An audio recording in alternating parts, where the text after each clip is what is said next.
Hello, hello. Welcome, everybody. I know we've got some folk over on LinkedIn as well, so we're split across Riverside and LinkedIn for this one. We're just going to wait for 10 to 15 seconds more and then we will kick off. Cue 10-second really awkward silence. How can we make it more awkward? Yeah, yeah, for sure. I've chatted about all sorts of stuff. I've seen the first minute or so while we're waiting for more folk to get in. We've been over football, went over Love Island one time, all sorts of stuff Yeah. gets discussed. Anything Just apart from influencer marketing. anything which isn't relevant at all. That's the best way to Yeah, fill the time, right? What's the least relevant thing that you can think of right now? it's a great question. I'm really excited for the It's good for the Scotland game tomorrow. Actually, that's big on my mind. Oh yeah. Yeah, sweet. I've not seen a Uh, single bit of it. yeah, that tracks. Anyway, cool. We're gonna kick off. Thanks everyone for joining. I know we have folk here on Riverside and on LinkedIn as well. Sharif's going to be monitoring both, so kind of the questions, anything you guys want to bring up, thoughts, etc. Feel free to either ping into the chat here on Riverside or into the chat on LinkedIn. As a quick heads up for this session, we're really assuming that everyone here already runs or understands to a base level influencer and social programs. There's a lot of information out there on the B2C side of this, and really not nearly as much on B2B, and that's really the bridge that we want to cross today. Personally, super excited to chat because there's honestly a lot more maturity in the B2B influencer marketing side of things right now than I initially expected. And that's stuff that I think B2C can learn from and vice versa. So we're going to talk about what's similar, what's different, and really actionably what both sides should be stealing from each other. Me and Max have known each other for a while. We've swapped notes, but we've never really properly sat down to discuss what we're seeing in our respective spaces. And I'm expecting that to be super valuable. So with that in mind, Max, do you want to quickly introduce yourself for those that don't know you? And I'll do the same. Yeah, sure. So I am the founder of CreatorWorks. We launched last year, and we're a creator-led growth agency for B2B SaaS and AI companies. And that's essentially the B2B techification of the influencer marketing playbook that we see kind of like happen in the consumer space. Before that, that's exactly what I was doing actually. So I was working in other agencies in the UK, running and building creator programs for some of the biggest tech, gaming, and D2C brands, from like headphones to dog food, basically everything in between. And I saw the big opportunity that existed in B2B and LinkedIn, kind of like where the market was evolving and people were losing trust in companies and going towards like their peers who they already knew, like, and trusted. So we brought that playbook across from the consumer world into B2B, where things are really changing like almost every day at this point. Yeah, no, so good. Then you went dark side over to B2B. But Yeah, uh, but exactly. yeah, no, I'm Sam, founder of Augmentum. We're an influencer marketing agency that specializes in influencer for health and wellness brands. We place a large emphasis on influencer creative across our programs, but working with brands really of all sizes, from your fast growth startup scale up type to Lululemon, Nestle, Huel, Athletic Greens, all who we've run programs for. The structure for today, really, though, is kind of quite simple. We've got a lot of information. We've both done plenty of talks. We've both created plenty of slide decks. We're really going to rip that all apart. Instead, I've written down a few questions that I think would be super useful to dig into. Some are my genuine curiosity. Some are questions that I've actually been asked by clients, by partners, by people who are interested in the space, and I'd love to dig into with you, Max. We'll keep things really actionable. We'll kind of riff from there. And then, Max, I know you have some questions of your own. Sound good? Sounds good. Sounds good. Let's do it. Sweet. All right. The big question, just let's set the base frame here. Why do brands do B2B influencer marketing in the first place? Why is this becoming the really kind of hot topic? What's the actual problem we're solving? Yeah, I think hot topic is the right way to sum it up now. I think we saw growth through 2025, but as of kind of like January 2026, B2B influencer marketing has essentially like moved its way up to become one of the first line items now that kind of like any high growth tech and B2B and AI companies looking towards. And the reason for that is because basically trust has completely eroded in tech and AI. Like nobody trusts AI companies right now. Like they're seen as this like big bad villain and enemy that everyone kind of like puts on this pedestal and like tries to avoid, and everyone's going back to what like old is becoming the new, right? Because people want to go away from AI and tech and want to do things in person. And just the way that people are no longer trusting these big companies and the leaders at these companies. But like, how do these companies adapt? They obviously need to continue to grow. They're kind of like AI is the fundamental part of like a lot of how things are going to exist basically going forward, whether that is like at work or at home or like in products, right? So how are they going to address that? And so like the main problem that we're seeing right now is like this trust gap between the product that AI companies and tech companies and B2B companies are putting out, and then like how can they get that message across to their potential customers in a way that like they actually care about. Before you could like just put out a company announcement or like make a YouTube video and like show your products or like run a load of ads, but that doesn't necessarily work anymore because that trust has shifted from kind of product led stuff to kind of like more personality led, and that's what we're seeing across like every single realm right now across LinkedIn and YouTube and events and in person. Like everything is reliant on the people that you know and the people that you like and you trust. And so that's why kind of B2B companies are now trying to leverage creators. We'll say trying because a lot of them are doing it, maybe not the best they could. Some of them are killing it, but some of them there's a lot of work to do.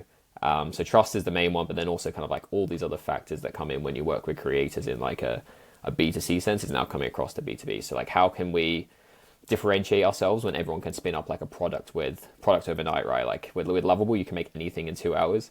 So differentiation has become harder than ever. Distribution is now like incredibly challenging, particularly on LinkedIn right now, which we can get into. And then also like how do you generate consistent, high quality creative at scale? Like marketing is driven on quality creative right now. And how do you do that at kind of like a big volume through kind of like content which is going to resonate with people. And then finally, like the thing that ties all of that together, once you're kind of like you're building a brand that people trust and care about, you're generating a lot of content.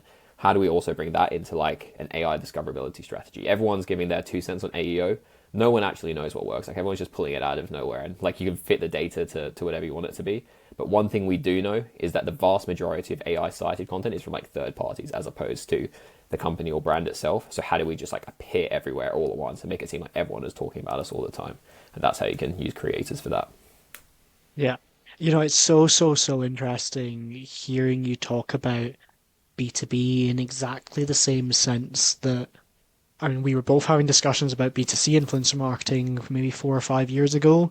Like, there's so many parallels across the that trust gap, whereas for a lot of consumer brands, it was potentially influencer led with like having that inauthentic influencer marketing, but there being a bit of a trust gap now just coming from company pages, really similar from a creative perspective in terms of ads and like a big company video might have worked in B2B 1 year ago the same Yeah, way yeah. that it worked for a consumer brand, let's say 5, 6 years ago. But what I'm finding most interesting now is that the progression in B2B will only happen a million times quicker than that 4 to 5 year journey that the like consumer space has had. And that's largely due to factors that just weren't around 4 or 5 years ago or weren't as popular 4 or 5 years ago, like AI, like a lot of the new distribution channels that we have, like the ability to create a software much quicker than you can create a consumer brand now. So I think it's going to follow a similar path to consumer, but potentially in a far accelerated fashion. And it's a really interesting place to be. If you think consumer influencer marketing moves quickly, I've got a large bet that B2B will move even quicker. We're seeing like this transfer of learnings and information from one side to the other, right? So what we're Mm. seeing is that the creator playbook now in B2B is basically what B2C was doing 3, 4 years ago. Now it's like coming across. But now that it's Mhm. come across, it's accelerating so quickly, as you say. So like the learnings and the way people are like figuring out how to do it efficiently is growing very quickly. What I'm thinking is also going to happen is like with the lovable vibe coding example, when are we going to see that evolution in B2C where it's so easy to start a consumer product, right? Like drop shipping it's had its era like 5, 10 years ago, but what's like the next evolution where people can spin up like consumer products overnight and they can get themselves in front of like hundreds and hundreds of customers? And then how are we going to see like the learnings that we're seeing in B2B come across to B2C? Right now, there's a little bit more of a moat in terms of like physical products, obviously. Are we going to see like that moat erode as well over time? Who knows? But again, like this is where creators become like that layer of defensibility, helping you build like brand that no one can take away from you, which is basically the most valuable asset you have now, what people think of you, the trust that ties into that, and then like the distribution layer you build around yourself, whether that's like from your company itself or the creators and partners around it. Yeah. No, absolutely. And talk to me about like B2B influence marketing channels as well, because I think there's a big misconception that B2B influencer is just, I guess, like just LinkedIn or maybe just LinkedIn and X, formerly Twitter. Is that actually the case? I ask as someone who has zero clue. This is the tough part, right? Because there's so many different variables you need to bring it together. The answer is no. Like anything works anywhere if you can like do it the right way, right? So the argument traditionally is that in B2B, your buyers are on LinkedIn. Like that's the core of where they're spending their time. For the most part, that's true. So from 9 to 5, right? Maybe they're on LinkedIn, like reaching out to prospects or trying to spin up their own business or posting content about their work, right? But then also from 5 to 9, they're spending time on Instagram and YouTube and TikTok consuming like educational and and entertaining content, right? And then also in between 9 to 5, when they run off to the toilet for 15 minutes to doom scroll a bit, and then they're like having their Mm. lunch and they're watching. Like everyone is constantly on social. Like social is where it like people exist right now. Like the perception is like what you perceive to be on social is like the actual reality of who you are nowadays. So what we see is Mm. like LinkedIn is still the core of like B2B activations, but once we find like a messaging that works or an angle that works or a creator that works, how do we like double down on that as quickly as possible? So whether that's going across to newsletters where we know the audience targeting is going to be a lot more specific and kind of like focused around like a particular customer segment we want, whether that's like the creator is like a podcast that we can sponsor and work with them on, whether they're like creating long form educational content on YouTube, and then also like how do we bring that into real life as well? So like how do we get creators to come to events? So like from our perspective, LinkedIn is the core, evolving as like as a platform. But there are like other use cases across other platforms that like make sense. YouTube is like a beast of its own. There's so many different ways to activate on there. But what we're seeing is like the best ROI right now in B2B is on LinkedIn if you want to drive kind of like that awareness piece, but also want to kind of like turn it into an always on like motion.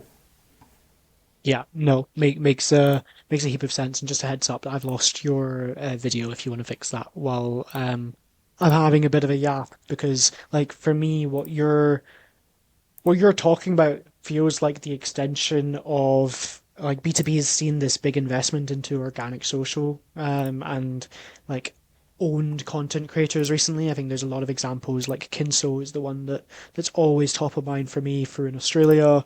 We're looking like we've just brought on a content creator ourselves to kind of manage our socials and yeah, influencer is really that like extension the same way that brands created their own media and consumer and then they went to third party sources, third party recommendations. It's the same thing here.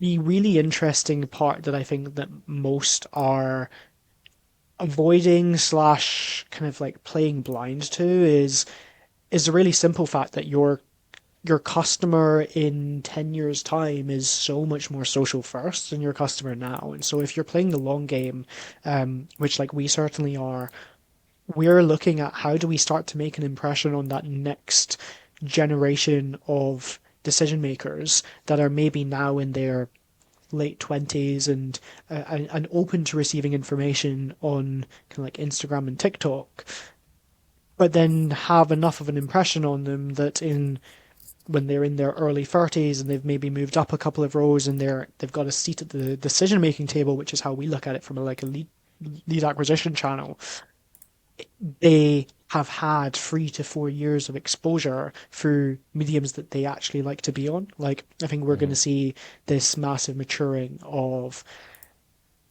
decision makers being more social first just because they've grown up with social and they've always been more open to receiving information on there as well. Yeah. Let me jump out and jump back in for a sec, see if it fixes the video in 1 minute. Yeah, no stress.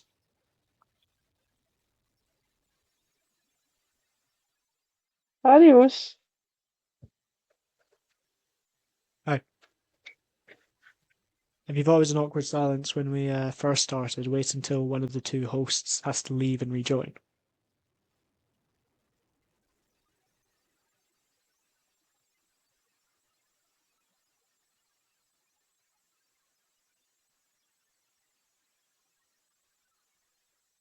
Yep. Oh yeah. So Sweet. Riverside, we need some influencers showing us how to fix videos. We need some product led growth stuff, but that's where it can come in, right? How do you, when we're showing off like demos of products with people like Yeah. me who you're using a product for the first time, I don't know how to Mm. fix a video. Turn it on, turn it off, and turn it on. That's how it's going to work, right? But say I'd Yeah. seen on LinkedIn or YouTube a video from someone troubleshooting and showing through Riverside, I would have known. Who knows? Anyway, let's jump back Yeah. into it. I mean, I mean, it's an interesting point actually. Like, it brings me on to influencer creative. How is B2B learning from consumer in a creative sense? Like, what does that content look like? Because yeah, everyone still wants to be entertained. Everyone still wants to watch content or see content that they want. I imagine, and this is again just a massive gut feel, that it's a bit more thought leader-esque. It's a bit more educational than the average consumer brand running influencer marketing right now. Yeah. But you might tell me I'm wrong. I'm really curious around that. I mean, like the key consideration that we try and figure out, like everyone's fighting over right now, is like what is a creator in B2B? I think like the definitions that we've always had this like debate of like influencer versus creator. Does it really matter? I'm not sure it really does, but people can make up Mm. their own definitions for whatever one is, right?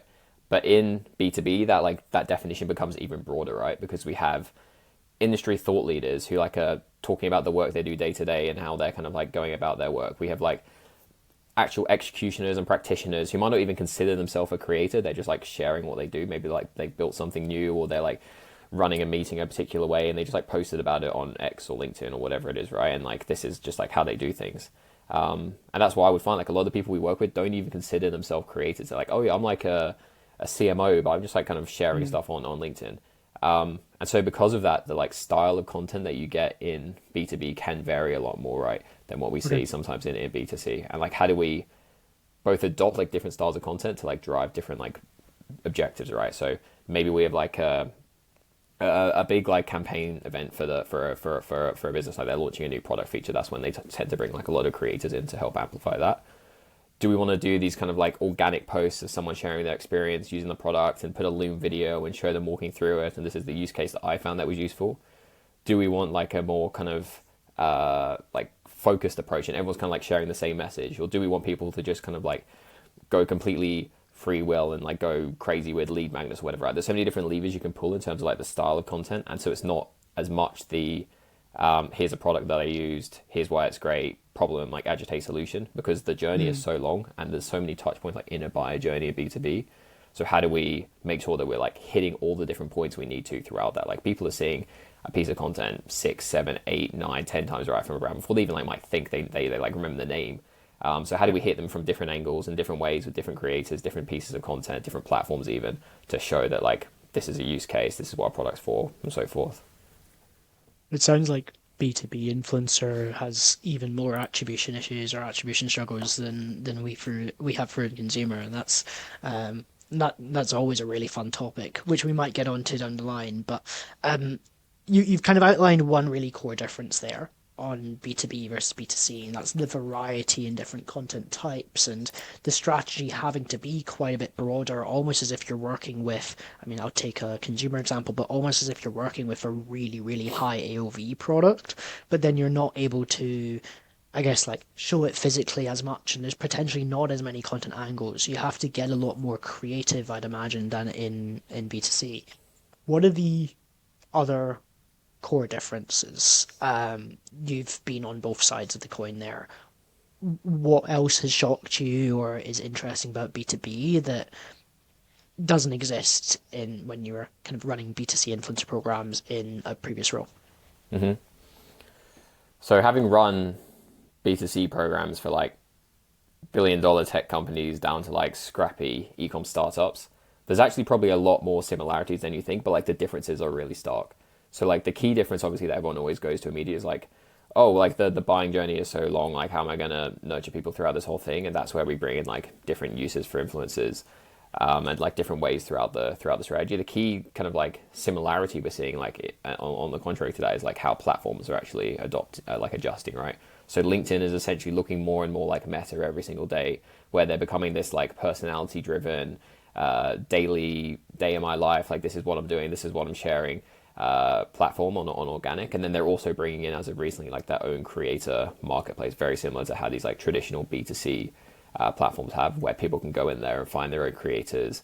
And they brought out like an ad product recently, which has kind of like thought leader ads as a key part of like the process in there, which is very similar to like partnership ads on Meta. It's almost essentially the same idea, just kind of like B2Bified 2 years later. So despite the differences, we are seeing a lot of things kind of like converge as people understand like good marketing is just good marketing, and people buy from people they know, like, and trust, right? Regardless of whether it's like a supplement or like a software solution.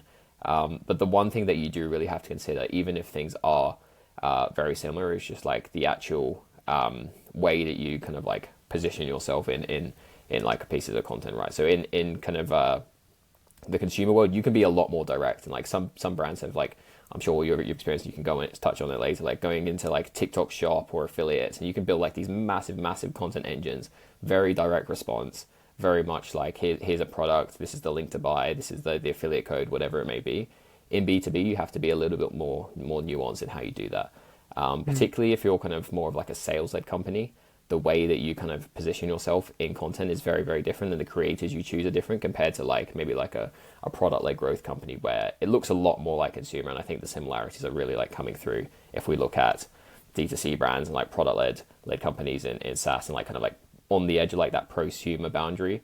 It's becoming a lot more similar, but there's still like a key difference in terms of like how we actually use creators and influencers. And we have to understand, like, as you said, the attribution issue is a tough one.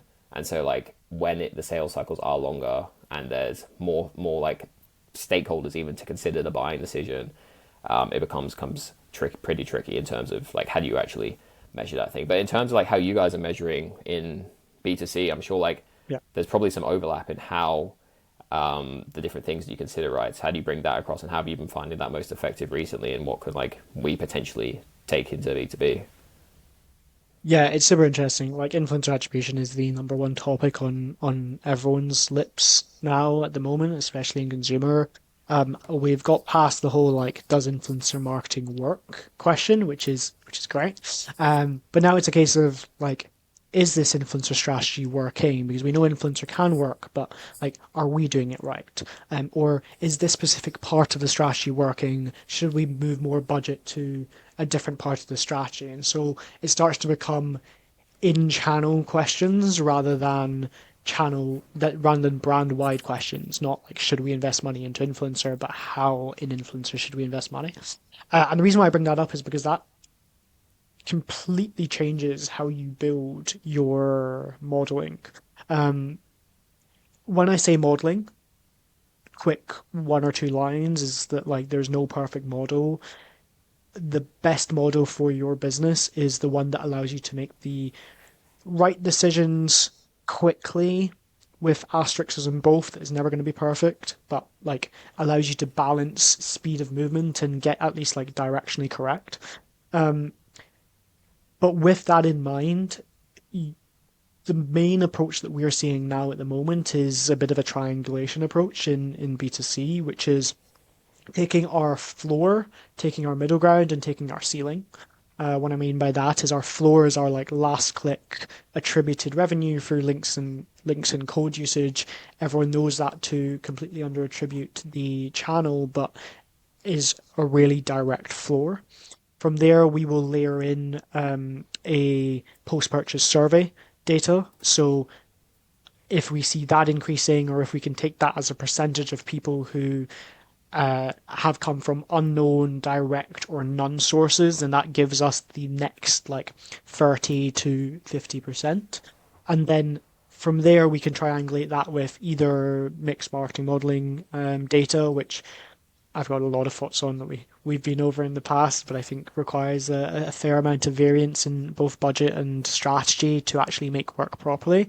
Or you can layer it in with any other data point, and that for different brands will mean different things, but that might be an increase in paid ad performance, or it might mean an increase in follower count. And if you can triangulate three different data points and you are moving in the right direction to all three of them, then that is really where we found the best approach for building a model in the consumer world. Yeah.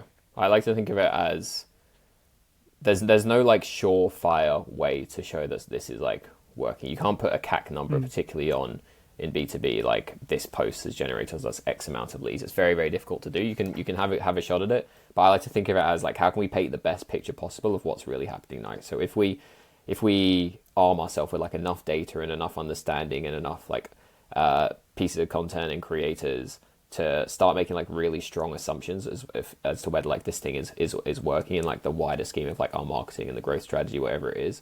How can we start piecing all these things together to say, okay, look, like if we keep doing this, it's a very linear decision. It's going to get better or it's not going to get better and things are going to get Yeah. worse. That's like the point we essentially want to reach to. You mentioned kind of like in terms of the adoption phase, like in B2C, we're now at the point like this is the channel that works. Like some brands have like scaled to multi millions and $1 billion exits, like with influencers as their like key growth driver essentially. In B2B, we're like slightly behind. I think like as of the start of this year, we're starting to hit that adoption curve where it's like Mm. not why should I work with influencers, but how can I work with influencers and creators and thought leaders, whatever you want to call it. You actually always have to get this like list of caveats when you say it. Yes, yeah, yeah, yeah. So like now we're at this We'll point. just go creators. Yeah, We'll go creators really will go really for that. broad. Yeah. Now we're at this point where people are like, how can I do it? How do you like actually start? Like, what are like the first steps in terms of like building out this like creator program or creator led growth Mm. motion? Like, where do you begin now that you've kind of like figured out it's the thing for you? Yeah. I think the biggest thing that people don't do is just work out where does it fit in their marketing mix, right? The there's kind of I'll flip your question a bit. I think people are becoming too quick to say we want to work with influencers, Hmm. and instead are should be going where is the gap in our marketing mix, what needs solved, and will influencer solve it? Then if influencer solves it, you not just have the answer of yeah we should invest in the influencer channel more, but you have an answer of what is our North Star KPI, like what is our goal with this channel, and then you can build out the strategy around that. Very, very common reasons for why you might run influencer is if paid social, for example, is starting to plateau, maybe you need a bunch of different creative um, for your paid ads, but you potentially don't have the creative engine you want. Maybe you just need to diversify from other channels. Maybe you've got a trust gap problem. I know we chatted about early, and then insert plethora of other reasons Yeah, because it is one of the more full funnel channels, one of the more brand wide affected channels out there. I agree. I Once think we see you've, the same thing in yeah, B2B though. It's like the mm, problem is people who think because it's this new shiny object that's like everyone is raving about, it's going to be the thing that's like the silver bullet for them, right? And it's going to save the day. But it needs to be built on like really, really solid foundations of like a strong brand, a strong product, and like the influencers basically like are used as the amplification layer, which takes that to the next level. Like it's only going to, if something is bad, it's only going to make it look worse. If something is great, it's going to make it look like the best thing ever. Like I think the best kind of analogy of that I heard is one of the former Hostinger founders. They scaled to like 300 million ARR, something crazy, and they've done that over kind of like 15 years or so. And he started out, he was like this massive product guy. He was a CTO, and he's like, we don't care about marketing, we don't care about anything. All we care about is like making the best product ever. And then they got to the point where they had like a really good product, but it just was not selling it. Like no one cared, no one was seeing it, no one was shifting it. He's like, mm, okay, well, like, what's the solution here? So they went to some other companies who were like 3, 4, 5 years ahead of them, and like all they learned from this company was like marketing, marketing, marketing. Like this is the way you essentially like fund that. And so like good marketing is essentially the mechanism to unlock the budget to make a better product, right? So the two go hand yeah, in hand. And so once they started leaning into SEO and creators and all these other channels that they figured out, that's when they were able to not just improve their product but create a great product, and on top of that, great marketing led them up to the stage they are now. And it was just funny to hear a CTO give a talk about marketing for 45 minutes, but it really shows that like it needs to be built on these foundations, and then once you reach a point where both can work hand in hand, that's where like the best results come. 100%. Like I'm probably one of your best examples being like an agency that is pretty slap bang within your ICP and the kind of the types of brands that you work with and you help. And while we've not worked together on B2B influencer, we've over the last 4 and a bit years, 4.5 years, let's say, gone from our first 2 years of let's build the best possible product and realize that no one actually knows about it, our product being our service delivery, to oh wait, one sec, we actually are going to need to distribute, and we're actually going to need to turn up to events, and we're going to need to run paid ads, and we're going to need to ask for referrals. And while we've still taken quite a service and like retention led approach to growth, which is definitely possible alongside a broader and like more punchy distribution strategy. 80% of our growth happened in that third and fourth year when we realized that, like, yeah, we were probably going to actually have to shout about ourselves at some point, which sounds really, really silly when you say it, but is a trap that a lot of both platforms, agencies make. Yeah. Well, that's the trendy thing in B2B as of this year is kind of like employee advocacy, and how do you get your Mm. your founder and your employees posting on LinkedIn to spread the message, which is essentially how you guys have grown across the last few years. But all this is like influencer marketing in the in-house B2B-ified thing way. It's like people are scared of saying the word influencer in B2B a lot of the time, and it's kind of like thought leadership is the brand safe way that you can sell that into like a CFO, right? And that's essentially like founders are sharing their experience of doing something and employees are doing the same. And then how do we bring in all of these like spheres of personalities from partners to employees to creators into like one core motion? It's the same in D2C. Like the first step is like, how do you activate your customers? How do you activate your founder? And then once you have kind of like really deep understanding of like what messaging works and kind of like the angle that is making sense, then how do you like amplify that with creators? Yeah, absolutely. And you mentioned thought leader ads there. I want to hold on to that and pull that thread really, really hard right now because I would love for you to just chat about like what are thought leader ads on LinkedIn? Um, are they working? If so, like hint, the answer is yes. Like, are they working? If so, how are they working? And why should more brands be, or why should more companies be looking at it? The Yeah. context there on my side, like we've been when we were running ads for a fair amount of time, and thought leader ads were always top of our account, and we went to like a 100% thought leader ad strategy near the end of our paid ad sprint. Yeah, well, your personal experience is basically the shared experience of everyone running ads on LinkedIn. Thought leader ads across the board are the best ad format right now in B2B.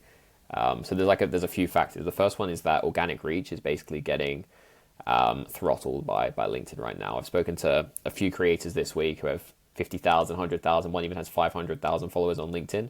And they said their organic reach is down like 70%. They'll post the same piece of content now as they did with a framework that was working with it for them for like a year. And like the reach is just not there now. And it's because LinkedIn essentially have seen the model that Meta have of how do we get as many people as possible to put their ad dollars into our platform. And they've realized the best way to do that is to get people first posting a lot of content so there's more content to use. They did that. Organic reach was at all times high. They got everyone on LinkedIn talking about LinkedIn, posting on LinkedIn. And now they've realized they've got this audience base and these creators and these consumers of the product. Now they're bringing the organic reach down. They want people to start spending money on the ad product, which is very similar to what we saw with partnership ads on Meta 2 or 3 years ago, where organic reach is now super volatile. And how can you build like a sustainable strategy around that? You can still drive like really good awareness and distribution through creators organically, but that's only 20-30% of the strategy now. Much as we've seen kind of like as you guys do bringing in a lot of content for whitelisting on Meta, the same process is now applying on LinkedIn, where how can we get ad creative from people who are recognized and liked and like trust in their sphere? How can we get them kind of repurposing that into paid? And how can we do it like as quickly as possible, at as big of a scale as possible? There's a few like key tricks that we found working well recently in terms of thought leader ads. Like there's a slight different mechanism in terms of you can only request permissions like per post on LinkedIn, so it's a bit more difficult than just getting like access to someone's full account. But when you do have that post permission, you want to kind of like add in a link before you go live. So edit the organic post and put a link in there before you put it up. You want to kind of like condense it down into 20-30% of the length it was organically, so it's like a bit more of a punchier ad. And then once you do these things, we've started seeing like a client of ours who's been running ads for over a year in their like ABM strategy. They've got like 500 ads going live in this campaign. We launched thought leader ads with them in the last month or so, and the thought leader ads are like outperforming them like basically on every single front, like 3x the click through rate that they're getting on ads. They outperform like these 500 ads they've been running for a year. And this is really like where everything is going. No one cares about the message your company has anymore. All they want to know is like the people they know, like, and trust. What do they think? Talk to me about that case study. I'm keen to hear a bit more about. like what made you guys go down the thought leader route? What does that creative look like? Maybe provide a bit of anonymized context on the brand and or the company and kind of who they're targeting, just for the companies in the audience that are looking at running B2B can maybe take bits and pieces of your strategy there. Yeah. So in terms of what we've seen work best on B2B ads, this is like kind of where both, whether you're like a product led company or a sales led, is where like both of them converge. And like this is the strategy that you need to be running right now, basically, in terms of whether that is building out this army of creators as we did for our client who's kind of like selling to mid-market agencies, like 20 to 200 people. They're not selling to solopreneurs like myself, and they're not selling to these massive enterprises. They're somewhere in the middle. And how are they able to reach them at scale? They're typically like a pretty hard bunch to reach. They're pretty scattered across everywhere. But what we do know is like the majority of them spend their time on LinkedIn. So building out this like always on organic content motion for them with 10, 15 creators is usually like the minimum we go for. We want to spread that budget across like as many creators and content and different kind of like messaging angles we can to really find like within those first few months what are the winners that we want to scale. And then once we have a good idea of like, okay, messaging angle A with creator B and content style C is like the ones that's really working, how do we find lookalikes of that and repeat that over time? And then getting that content from organic into paid as quickly as possible. Generally, we kind of give it a little bit of time to breathe. We give it kind of 3 to 5 days organically to kind of like live its life. Like LinkedIn has a mind of its own now. Sometimes content like pops off after 3 weeks. But It's what we want to do is like, free to like the number of posts on my feed that are just like from 3 weeks yeah, ago I is know. crazy. But you can't wait 3 weeks to start using a piece of content again. So we give it like just under a week to kind of live its life.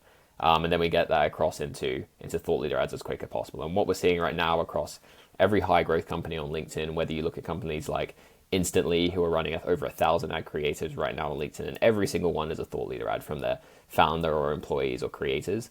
And what we're seeing across the board is like video content from creators, pictures of them on stage talking about their journey, going through kind of a problem they had and how this product was the solution to that. These are the kind of like the ad formats that are really killing it right now because they just look like a normal post on the feed, right? Like you see a little sponsored by or like ad disclosure, but when you're scrolling LinkedIn, no one is stopping to read a company announcement, but everyone is stopping to look at something their friend posted or a colleague or someone they look up to. Very similar to how we've seen on Meta, right? And I'd imagine like the process is quite similar as well. Yeah, and it's really interesting seeing what worked on organic versus what worked on paid for us as well, because we had a couple of like common threads where the same hook, the same post would work really well organically. We put it on paid and it was a top performer. We also had some content which I was quite hesitant to put onto paid because organic performance was pretty poor, but it's because they were kind of like incredibly bottom of funnel and Mm-hmm. your from an organic perspective your your target audience isn't ready to go and like engage with it because they don't want to be seen to be in that buying cycle or they don't want to give that signal that you can maybe reach out to them. When we then repurposed even those creatives that were a bit more punchy and a bit more direct response, and then put it through thought leader ads, they also became top performers in the ad account. So Yeah. that like organic into paid flywheel and like what works well on organic doesn't necessarily work well on paid and vice versa has been really interesting for us to navigate running it in house as well. This is the thing. There's like two schools of thought, and they both Mm. seem to be against each other. But I actually think they're both right. If something works well organically, repurpose that into paid because you have like validation that it's a good creative. If Yeah. something doesn't work well organically, also repurpose it into paid because, as you said, maybe it's more kind of like a direct response piece of content. Maybe organically it didn't reach the right audience, and then on LinkedIn you can be a bit more specific about who you target with the creative and who you really want to hit and what are the key accounts that you want to reach. And I just think like particularly as everything is changing so quickly right now, everyone needs to adopt like a test to learn mindset and just not have these assumptions based on nothing. Like we need to test everything, we need to understand. Then if it's not working, great, we know what to do next. But I think both of these things can be true. If it works organically, test it on paid. If it doesn't work, test it on paid. Overall idea, thought leader ads are killing it right now. Get as much in there as you can. Yeah. Um, One final question, and then I want to move through to Q&A because I know that we've got around 5 minutes left. I imagine you've left about 15 minutes for us to run over at the end as well, so we will probably end up running over here. But the big question I have, it sounds like we want to get a bunch of stuff into paid, both like organic performing and maybe ones that aren't. On Meta, the strategy at the moment is like, as long as it's of a high enough bar, let's get as much content into the ad account as possible, and let's work to a broader budget. Let's put and like link Meta is automatically putting spend towards ones that are performing. How does that differ, if at all, on LinkedIn? Is there a limit to how much creative I should be putting into an ad set or an ad account? What does that look like, kind of more actively in the ad account? I think the majority of B2B companies right now don't even understand the threshold that they should be crossing in terms of how many ads they can put out.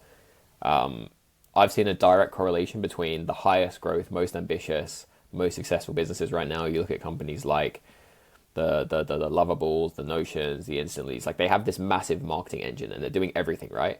And so you would imagine, oh, maybe they're not putting that many ads out there. Maybe they're focusing on the organic. I've seen they're really strong with events. I've seen their founders posting a lot. All of these companies, an underlying thing that they always have is like this really, really strong paid engine that is essentially like powering everything else. There's a company called HeyReach. They've scaled very, very quickly, bootstrapped to 15 million ARR, and they're like a perfect example of how this works across like all levels.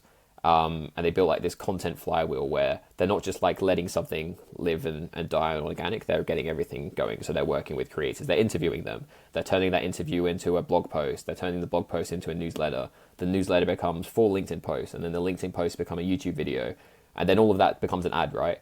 And so it's not like you need to suddenly pull all these ads out of nowhere. You have so much content already. How do you start getting this into like an always on motion and flywheel where you're pulling these different learnings from everywhere? When you're finding a message resonate when creators distribute it, how do you get your founder to tell the same message? When you're finding something work well, when you go to events, how do you start making an ad which also touches on the same pain point, right? And I think if you think about it like that, the barrier to entry to like actually start making a lot of creative really, really drops, because you understand you already have all of these different points that you can touch on. And as you mentioned, like the perfect ad doesn't exist. You just got to get everything out there, and maybe it's not going to be what you think. But once you kind of like go out there and you really document like all the different things you can do, I think the more creative you have, you essentially just gives you more chances to win. You're gonna miss some shots, but you got to get out there and actually see what's gonna happen.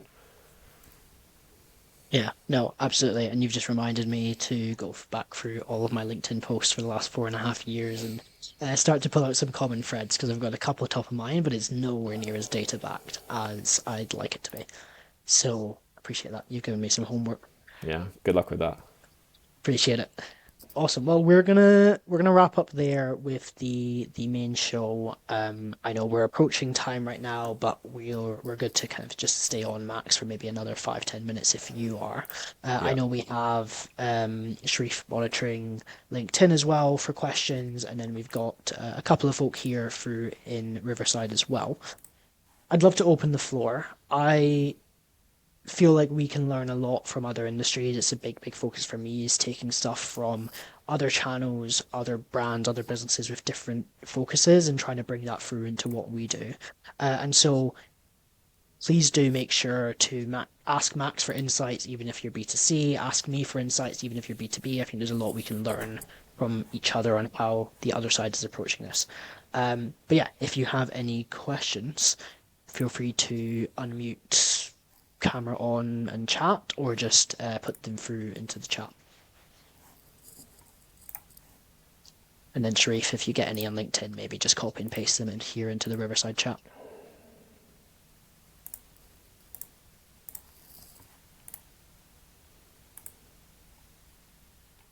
There's a recording as well for this, right? So when people, if anyone misses it, right, they can go catch it afterwards, and that gets saved, and they can take a look at that.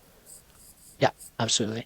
Well, I'll kick us off. Just I've got one question on my side in case we don't get any here.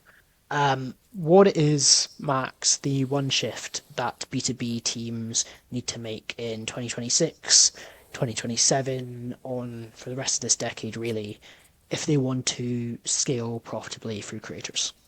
I think it's just, again, it's a similar problem we had in the B2C world, and unfortunately we keep seeing the same issues mirror themselves in B2B a few years later. Like, I wish I could stop saying I can predict what's going to happen from 2 years ago, but it keeps being the case. And the thing that we're seeing now is like, now that people know that working with creators is something that makes sense, the next step is like, how do they actually do it efficiently? And we're still in this stage where people think that giving creators a brief on 5 product messaging points, or like having them go out there and distribute like a branded asset is going to work, and that's not necessarily the case. The benefit of working with creators is that they're a lot better than all of us at creating content. This is why they do what they do, right? We like to think we're smart and we're marketers and we understand like branding and messaging, but these creators are making their career at it because they're better at it than the majority of people, right? So we need to lean into the strengths that they have, which is creating great content, understanding their audience, the messaging, how do they kind of like include different pain points and show the solution to that. And then our benefit, our kind of advantage is like how do we enable them to do that as much as possible. So when we're working with creators, I see a big mistake that a lot of people make is just like having creators repost their branded assets. They're like, okay, creators are distribution, right? How do we get them to distribute something we made? It's like, no, that's not the point. The point is that they're making things which are far more impressive and interesting than we can. How do we get them to distribute us rather than us getting them to distribute something that we've made? So this Yeah. is the shift that we want to see. AI companies are announcing Series A, Series B, Series C rounds of millions and millions and billions of dollars, right? And they're still just getting creators to push that out as if it's like a media buy, and that's not where the value is going to come. So that's what we're going to see the shift in, and that's what we're kind of like really advocating a lot for right now. Yeah. I imagine kind of like that's something we saw in B2C. Are B2C brands still getting that wrong, or they're figuring out like what the benefit of creators actually is? Yeah, I think there's been a shift in the last couple of years, like not to make this like you could skip this whole webinar to basically say like what's happening in B2B right now is what happened in B2C a couple of years ago. But we talk a lot about one brand mission, 100 creator voices as a bit of a phrase, a bit of a tagline when we're working Nice. with our brands, i.e., yes, you need to have a brand mission, vision, messaging, positioning, whatever, but that can be distributed to creators without it being them having to distribute that exact message. And so every creator is going to have a specific take on you, your brand, and they're talented enough to find that mix between what you as a brand want to get out and what the creator's kind of honest, raw content looks like. And so yeah, what you'll be looking for in B2B will be how do we distribute brand mission to all of these creators, but actually get them to create content that is true to themselves and resonates well with them in the audience. Yeah, agreed. Just got to enable Sweet. them to do what they're good at. Yeah. Let the Awesome. creators create, as they say. Let the creators create. We will finish on that very, very wise words from you, Max. As a quick one for anyone that is through on LinkedIn or through in Riverside, Sharif is putting in a link to our influencer marketing playbook. It's been received by over 1,000 people now to really just run through like how we see influencer marketing working right now in 2026. And I think it's a really, really valuable read for anyone in the influencer space at all. So Sharif's put that through into the Riverside chat, and I'm sure it's through into LinkedIn as well. Thank you, Max. Appreciate it. Hi, Morgan. And we will see you guys next time. We'll make sure that the recording is live on YouTube soon.